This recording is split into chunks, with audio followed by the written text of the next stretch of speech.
Добро пожаловать в мой канал. Grève SNCF, fin du premier épisode.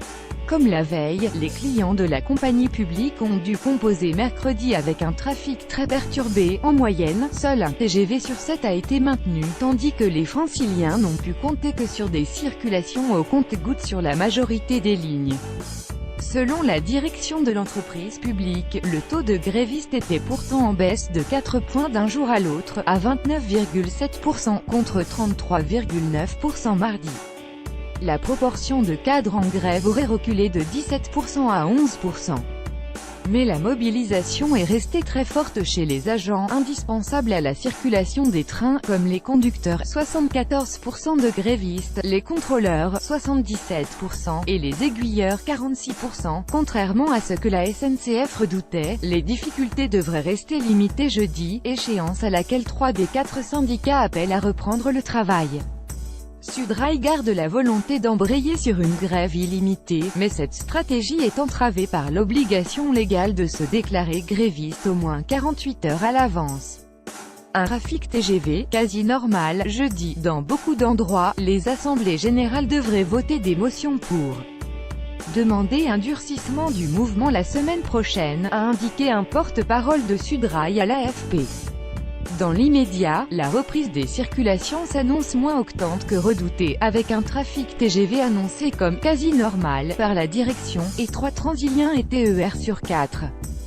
Le deuxième round de grève est annoncé pour les 8 et 9 avril. D'ici là, le gouvernement entend s'activer.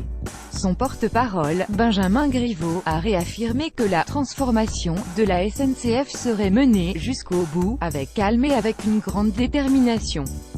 Dans le même temps, la ministre des Transports, Elisabeth Borne, poursuit ses consultations avec les syndicats. Un exercice législatif inédit surtout, le projet de réforme a commencé son parcours parlementaire, avec l'examen en commission de très nombreux amendements, à commencer par ceux déposés par le gouvernement lui-même.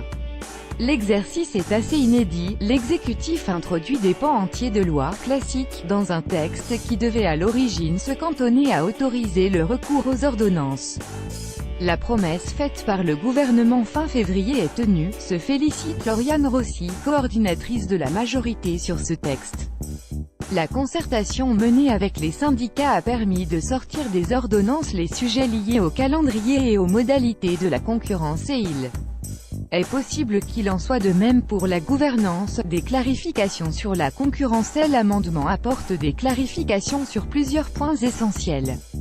Sur la mise en concurrence du TGV par exemple, celle-ci se fera bien en open access. Plusieurs opérateurs pourront proposer leurs services sur une même ligne, comme c'est le cas avec les cars Macron par exemple, mais pour éviter que les tronçons déficitaires ou en bout de ligne soient négligés, les régions ou l'État auront la possibilité de conventionner des services supplémentaires, c'est-à-dire de verser des subventions pour garantir un certain niveau de desserte.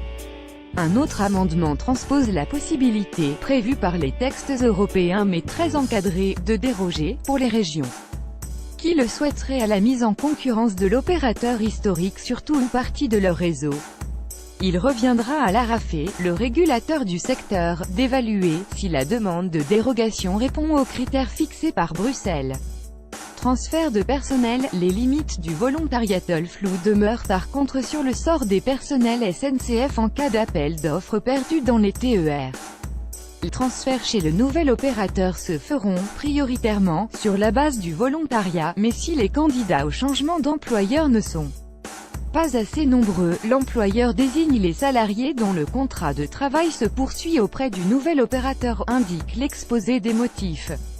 Ce point devrait évoluer durant les débats, a indiqué le ministère des Transports aux députés.